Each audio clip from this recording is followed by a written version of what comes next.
This is Rustin with the Boise Music Examiner, and I'm here with Dave from Ripchain. How are you doing tonight? I'm doing well. How are you? I am doing pretty good. So you guys are going to be playing a show at the Knitting Factory Saturday night. Correct. 5 bands.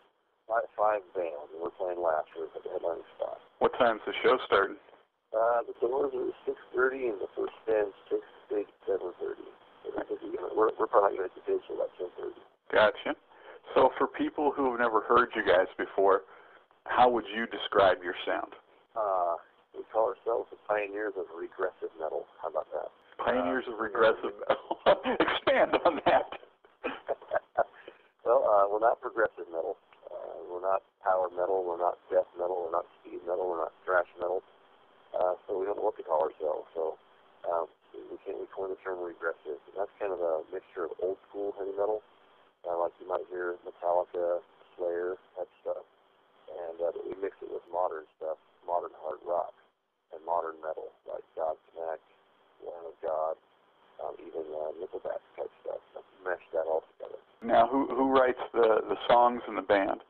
I'm kind of I do a lot of writing. That's just what I do all day long in my brain. I write all day, and I'll usually bring something into the band, and eventually, whatever gets brought into the band, we all hash out together. So at the end of the day, it's all collaborative. But I'll usually bring in a pretty good chunk.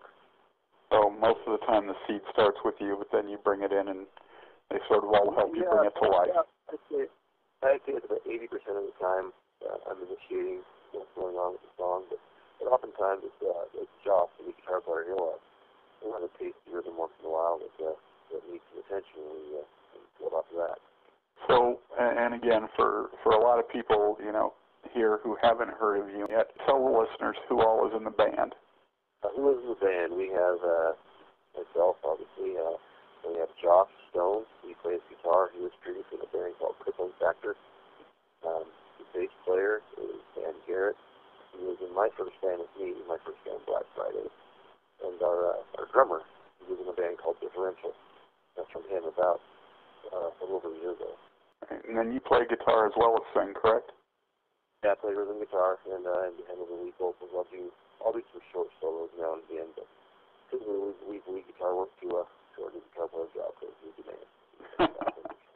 Now, how long has Ripchain been together?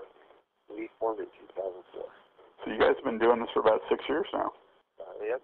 Do you guys have discs, CDs, or anything that you sell at your shows, or have you guys recorded anything yet? Or yeah, last year, maybe before that, I don't remember. We do have a 5-track EP, a Doom Generator EP. We'll have some of those at the show. We'll have a few left. It's also available on iTunes, Rhapsody, Amazon, most places you can get good music. And we have a lot of new material. We're just that way to do the CD. Not money. The name Ripchain, where did you guys pull that from? I invented the name. We wanted something that sounded cool, and we knew we wanted, just the one-word type band name. It sounded different. So what I did, I took a whole list of root words that sounded cool. And after I had a list of 200 different words, and I just played mix or match until we some cool ideas. Ripchain was born. That's where it came from. Now, how often do you guys play live shows now? Oh, man. When we first started out, we played a lot, 30 to 40 a year locally. In that process, now we have to play a lot less because you're able to play yourself. And then, people will catch your draw. Well, why would they come to a show and then they're going to catch you a week later or another week later? So now we try to reduce our local shows to about every, 2 to 4 months. Gotcha. And do you play mostly just here in the Treasure Valley, or do you spread out in Spokane and? No, we've traveled regionally. We've gone through Washington, Oregon, Utah. We got down to Colorado. We played Nevada. We got down to California a few times, down to LA, stuff like that. So we've been doing a regional thing for. Right. We're hoping to expand on that even further this year. Yeah, that was going to be my next question. So, what sort of a goal have you guys set for yourself for 2010? We have big goals for 2010, man. We want to get on tour with incredible bands, and job this year, if at all possible. That's our ultimate goal, is to quit our jobs and just go play music. If we can go on tour and make what we're making at our day jobs, then we'll just quit our day jobs. That's all we want to do. And we've been making some connections that will help us to do that, hopefully. We signed with an A&R company recently out of California, and we have management coming up to California, pro management, coming to check out our show this Saturday. So things are really sort of starting to move in a positive direction. We've been in a positive direction since the very beginning. We tried to play it smart as we could, and I think it's starting to pay off. We're definitely going in the right direction. And, I don't see any reason why at some point in 2010, this year, we shouldn't be going to a touring level on a larger scale. Excellent. Well, Dave, I appreciate you taking the time to talk with me for a few minutes. Do you have any final words you'd like to say to the readers? All I want to say is that if you can make it to the show, do it, and it'll be an experience you're not expecting.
Scattered limbs are removed.